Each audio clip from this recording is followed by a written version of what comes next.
Gələcəyin əmək bazarı son zamanların ən çox müzakirə olunan mövzusudur. Texnologiyanın sürətli inkişafı, süni intellektin gündəlik həyatımıza daxil olması və işlərin getdikcə avtomatlaşması bir sualı daha da aktuallaşdırır. Bəs gələcəkdə hansı peşələr daha çox tələb olunacaq? Bu suala mütəxəssislər dəfələrlə və müxtəlif cavablar veriblər. Bəs şəhər sakinləri nə düşünür? 20 ildən sonra ən dəbdə olan peşə hansı olacaq? İş olaraq ən çox meyilli kimsə versin, xərcləsinlər. Yəni məncə budur. Heç kim əziyyət çəkmək istəmir. O vaxt bu qədər texnika olmayıb da, düzdür. O vaxt əllə qazırlar, indi texnikadır, düzdür. Amma işləmək istəmirlər. Nə bilim, cavanlar bugünkü gündə hamı kimsə kimi allasın, yalan, iftira. Elektronika, texnologiya. Çünki gələcək ona doğru gedir də. Bu dəqiqə məsəl üçün mağazalarda insanların alveri dayanıb. Hamı internetdən alver edir.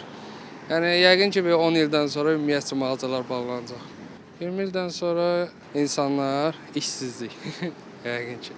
IT, yəni gələcəkdə daha yaxşı olar. Çünki özüm biologiya mühəndisliyi oxuyuram. Yəni inanmıram ki, gələcəkdə yaxşı olar. Yəni ancaq IT. Gənclər indi texnologiya ilə məşğul olsa daha yaxşıdır. Proqramistlər olacaq, kompüter əsridir. Belə deyim, hər kəs IT deyir, amma günü-gündən IT-lər daha çox alır. Sadə peşələr məncə daha olar. Fərz eləyək, logistika və yaxud gömrük işləri kimi işlər məncə daha populyar olacaq. 20 ildən sonra maşın ustası yaxşı şirkədir. Hamısı qaçan institutda, onlara gedən yoxdur. Hər şey avtomat olar da. Hər şey avtomatlaşdırar. Məncə IT sahəsi olar da. Çünki hər şey ona doğru gedir də.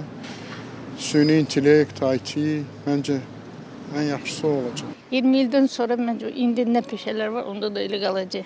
Heç bir bu vaxtdan dəyişilməyibsə, indidən sonra da inanmıram ki, dəyişilsin.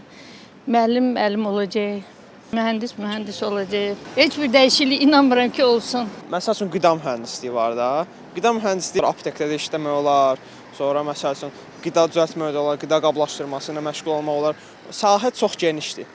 Ona görə qida mühəndisliyi çox gözəl bir seçimdir. İnkişaf olacaq, güclü inkişaf olacaq. Ehtiyac olmayacaq, mən elə bilirəm ki, mühasibatlığa, buğalterlara. Yəni ki, hər şey kompüter, robot dövrü gəlir belə. Mən belə fikirləşirəm.